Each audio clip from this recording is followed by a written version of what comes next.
Alors, bonjour, mon nom c'est Manon Tessier, je suis ergonome comme la plupart d'entre vous.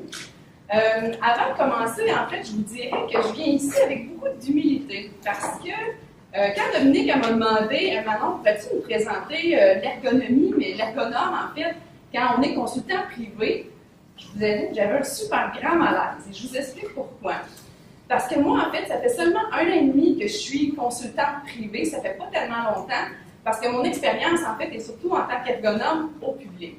Donc là, je viens vraiment vous présenter plus qu'est-ce que ça a été ma dernière année en tant que travailleur autonome qui se démarre, qui part son entreprise en tant qu'ergonome. C'est ça, au Québec. Et moi, je viens du centre du Québec, en passant. Pour vous expliquer, en fait, qu'est-ce qui m'a amené à devenir consultante privée, en fait, il faut que je revienne un petit peu dans le passé. En 2001, je termine mon diplôme d'études supérieures spécialisées en ergonomie. Et je pense, comme tout bon finissant, j'envoie des CV un peu partout. Et là, après quelques temps, je n'avais pas de réponse, donc je décide de me partir à mon compte. Alors, c'est là que je fonde les services d'intervention en ergonomie et en santé et sécurité du travail.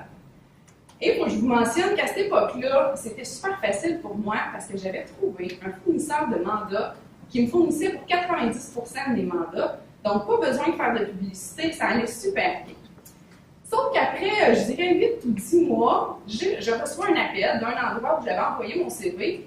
Et là, ils me disent, Manon, on t'offrirait un contrat de 18 mois pour un remplacement de congé de maternité. Là, je ne savais pas trop quoi faire, je vous avoue, parce que ça allait bien, mes affaires. Mais en même temps, je suis une fille d'équipe. L'aspect multidisciplinaire m'attirait vraiment beaucoup. Je me suis dit, 18 mois, c'est pas si long, puis après, je reviendrai à mon compte. Sauf que ce qui aurait dû être 18 mois, c'est un petit peu prolongé, puisque je suis restée pendant 12 ans à l'Agence de santé et des services sociaux. Donc, c'est ça, pendant une dizaine d'années, ça allait super bien, mais à un moment donné, j'avais vraiment l'impression que j'avais fait le tour du jardin. J'avais l'impression de ne plus me réaliser, j'étais moins heureuse à mon travail, je me réalisais moins. Donc là, l'idée de revenir à mon compte, me travailler un peu, je vous avoue. Puis c'est en janvier 2014 que je décide de prendre une année sabbatique, une année sans solde pour démarrer en affaires. Alors, au début de l'année, c'est sûr que j'ai décidé en fait de faire le cours de lancement d'entreprise, qui est comme un cours pour faire notre projet, notre plan d'affaires. Et je vous dirais que pour moi, ça a été super utile parce que ça m'a permis de structurer tous mes services, ma facturation, mes modalités de paiement, plein de choses qu'on pense peut-être pas quand on est un ergonome au public. Donc, je fais ça et au travers de ça, je commence à faire des mandats, bien sûr, et j'en fais durant toute l'année 2014. Et en janvier 2015, je dis officiellement à mon employeur que je ne reviendrai pas et que j'ai tellement aimé mon expérience en tant que consultante privée, je vais rester consultante privée. Donc, je démissionne de mon poste. Comme vous pouvez voir, ça ne fait pas tellement longtemps, donc ça fait à peu près 1 an et demi que je roule ma bosse en tant que consultante privée. Voici, c'est un peu mon parcours. Durant cette année et demie-là, je vous dirais que j'ai eu le temps de faire quelques constats. En fait, le premier constat que j'ai eu, c'est le temps alloué pour chacun des mandats. Je vous dirais que dans mes anciennes bottines, je vous dirais, quand j'avais un mandat, il n'y a pas personne qui m'avait dit pour faire un poste informatique, c'est tant d'heures, pour faire tel genre de poste, ça va prendre tant d'heures, il ne faudrait pas que tu dépenses. Là, quand on est travailleur autonome, à notre compte, c'est plus du tout la même chose. Quand on soumissionne pour un poste, pour un nombre d'heures, il faut le respecter, sinon, soit nous on est pénalisé, ou soit que c'est celui qui t'engage qui est pénalisé. Donc, j'ai dû devenir de plus en plus efficace pour vraiment réduire mon nombre d'heures pour bien servir ma clientèle. Autre constat, j'ai pris la pression de performance parce que quand j'étais au public, oui, je voulais bien desservir ma clientèle, mais je n'avais pas cette espèce de pression de dire qu'il faut vraiment que je le serve bien parce qu'après ça, il ne me rappellera plus. Au public, au pire, s'il ne te rappelle pas, ça ne change rien. Là, s'il ne me rappelle pas, c'est mon gagne-pain, je veux qu'il me rappelle, donc c'est sûr que je veux bien servir ma clientèle. Autre constat aussi, c'est sûr que c'est l'aspect financier. Parce que je vous avoue, en année de démarrage, l'aspect financier, je vous dirais que c'est les montagnes russes. Donc, il y a des mois, les mandats, tout est payé, j'ai beaucoup de rentrées d'argent, après ça, j'en ai plus. Fait que c'est vraiment des montagnes russes que j'ai eues au niveau de l'aspect financier. Autre constat aussi, c'est sûr que j'ai vraiment une liberté d'horaire que je n'avais pas avant. Fait que je peux organiser mon horaire, je décide d'aller courir, d'aller m'entraîner, puis prendre 2 heures pour dîner, j'ai pas de patron qui me dit non, non, non, faudrait pas, mais ça ne veut pas dire que je travaillerai pas certains soirs, que je travaillerai pas les samedis matins, par exemple. Donc, ça me donne aussi une belle qualité de vie. Autre chose aussi que j'ai remarqué, c'est sûr que dans mon ancien emploi, souvent, je pense que je voulais peut-être aller trop vite, donc je proposais des choses, j'avais des projets en tête, puis bien souvent, j'avais l'impression d'avoir des bâtons dans les roues, puis là, ben pas trop vite, on n'est pas prêt, les réseaux sociaux, pas sûr. Fait que là, si je veux innover, ben je peux y aller, puis il n'y a pas personne qui m'a empêché comme d'aller dans ce sens-là. Donc ça, c'est mes constats. J'ai aussi eu des défis. C'est drôle parce qu'avec la présentation de la PEC, j'espère que vous allez pouvoir nous aider, les consultantes qui démarrent, je pense qu'on va pas aller dans le même sens. En fait, mon plus gros défi, c'est de me faire connaître dans ma région. Parce que, comme je vous disais, je suis au centre du Québec et c'est pas facile. Les possibles employeurs qui pourraient me donner des mandats, ben hey, je suis ici, j'existe. Donc ça, pour moi, se faire connaître, je trouve que c'est très difficile. Autre chose, c'est de faire connaître l'ergonomie. Je vous explique pourquoi. En fait, depuis janvier 2014, je participe à des soupers d'affaires. Et je ne sais pas s'il y en a parmi vous qui ont déjà été à des soupers d'affaires. Les gens se présentent à tour de rôle. Et quand j'arrive pour me présenter, je dis « donc ici, je suis ergonome ». Vous devriez voir les points d'interrogation qui apparaissent sur les visages. Les gens, ils font « ouais, en plan de, je pense que je sais c'est quoi, mais je pense que ça ne savent pas du tout c'est quoi ». Puis des fois, je leur pose la question « savez-vous ce que c'est un ergonome ?» Là, j'ai commencé dernièrement à poser la question et les gens me répondent « non ». Donc, moi, je me fais la mission de leur annoncer la bonne nouvelle. Voici qui on est des ergonomes. Voici c'est quoi les services qu'on peut vous offrir. Mais je me rends compte que les gens ne connaissent pas du tout notre profession. Donc, il y a un gros mandat à faire là, une grosse mission qu'on devrait se donner pour faire connaître davantage notre métier. Autre défi que j'ai eu, et non le moindre, en fait, c'était, j'ai dû en fait développer divers champs de compétences ou d'habiletés, en fait, je devrais dire, dans des secteurs d'activité que je ne connaissais pas. Pour vous expliquer, en fait, je vais vous montrer la distribution de mon temps, mettons, dans une semaine. Juste pour vous montrer que je ne fais pas seulement de l'ergonomie, je fais beaucoup d'autres choses que de l'ergonomie. Donc, c'est sûr que s'il y a des offres de services, bien, c'est moi qui les fais, parce que moi, je n'ai pas de secrétaire. Je fais le suivi des offres de services, bien sûr. Je m'occupe de la facturation, suivi des comptes payables, des comptes perçus, etc. Ma comptabilité, c'est moi aussi qui fais ça. Donc, pour moi, c'est tous des défis nouveaux, parce que dans les cours en ergonomie, on n'apprend pas à faire ces choses-là. J'ai dû aussi faire mon site web. En fait, mon site web, pour des questions de coût, j'ai décidé de le créer moi-même. Donc, c'est tout moi qui ai créé l'arborescence, j'ai créé tous mes titres, j'ai créé le contenu aussi. Et j'avais travaillé vraiment, vraiment beaucoup d'heures sur mon contenu. Après quelques mois, je me suis rendu compte qu'il n'était pas super bien référencé. Ce que ça veut dire, référencé, ça veut dire que quand on tape ergonome, mon site ne sortait pas du tout. En fait, pour votre information, quand on tape ergonome, parce que je l'ai fait, c'est les universités qui sortent. Donc, les consultants privés, c'est difficile de se faire une place parmi les universités. Donc, c'est ça, le site web, j'ai dû tout reprendre mes pages pour toutes les mettre des mots-clés à l'intérieur pour qu'ils soient mieux référencés.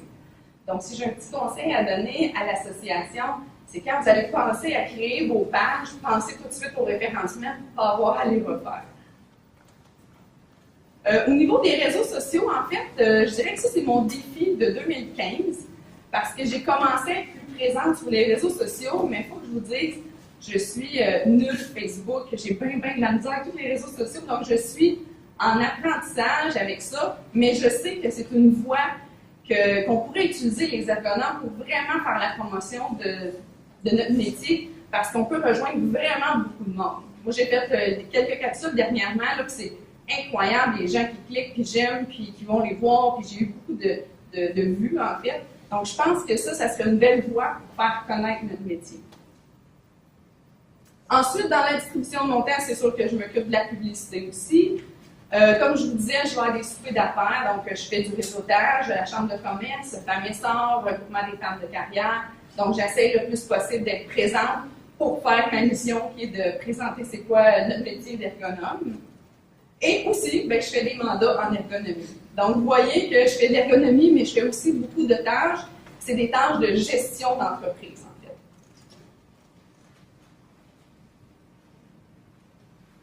Ben, en fait, je voulais juste vous parler en tant que consultante privée. Là, je me base sur l'année que moi j'ai faite, l'année INI. Peut-être qu'il y a des consultants que ça peut être différent, mais moi, les types de mandats que j'ai faits, en fait, c'est des mandats d'ergonomie de bureau, des mandats en ergonomie industrielle. J'ai fait de la formation aussi également.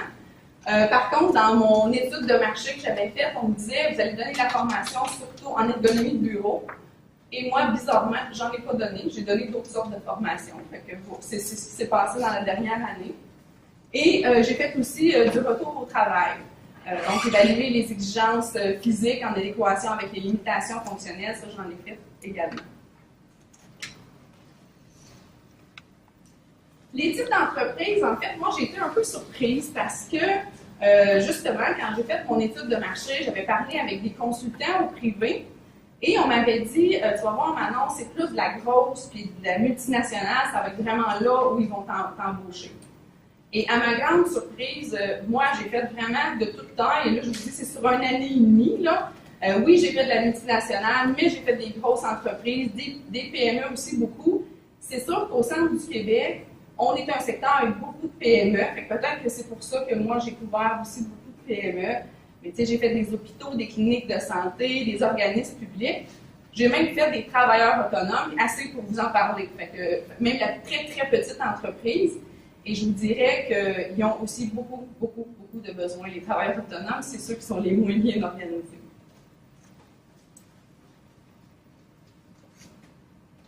En fait, c'est drôle parce qu'avec la présentation qu'on a faite de l'APEC, je retrouvais un peu mes attentes, et ça, c'est les miennes, vraiment personnelles, puis je pense que c'est vraiment en lien avec ce que vous avez présenté. C'est sûr que moi, j'aimerais beaucoup que l'APEC aide les consultants privés à se faire connaître, à faire connaître l'ergonomie, puis peu importe le moyen, ce soit les réseaux sociaux ou non, mais pour moi, pour les consultants, je pense que ça nous aiderait vraiment beaucoup. J'aimerais aussi, c'est ça qui facilite l'accès aux ressources pour les entreprises parce que souvent, à ce temps, tout se passe par le web. Quand les gens cherchent un ergonome, ils vont taper ergonome. Puis les entreprises, ce qu'ils m'ont dit, c'est que c'est difficile d'en trouver un près de soi. Donc oui, il y en a plein qui sortent, mais on ne sait pas où ils sont situés où. On aimerait ça savoir, on a le choix en qui et qui, c'est qui les plus proches. Ça, c'est difficile pour les employeurs de trouver ça. Et c'est sûr, un peu comme vous avez dit, moi je m'attends aussi à de l'APEC qui crée un genre d'entraide entre les ergonomes, une genre de relation qui fait en sorte qu'on n'a pas peur de communiquer avec personne pour justement peut-être briser ce qu'on disait, le travail en silo, qu'on puisse dire à des fois, j'ai des questions, j'aimerais ça parler d'un cas, puis des fois juste d'en parler, ben, ça nous éclaire, puis on trouve des réponses. Donc moi, je verrais que l'APEC pouvait nous être utile dans ce sens-là. Ben, en conclusion, en fait, avec mon projet d'1 an et demi, je vous dirais que pour être travailleur autonome en ergonomie, c'est super important d'être débrouillard parce que si on n'est pas débrouillard, on n'avancera pas.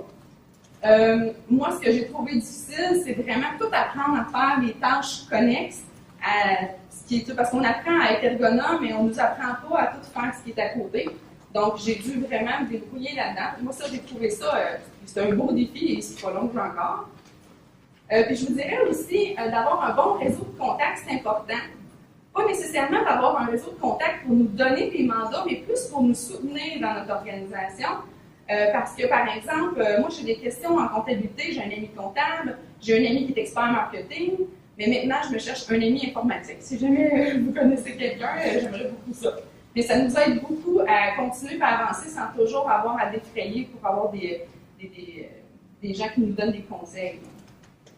Et pour terminer, en fait, je vous dirais que oui, je suis une ergonome, mais par la force des choses, je suis devenue une femme d'affaires. Merci.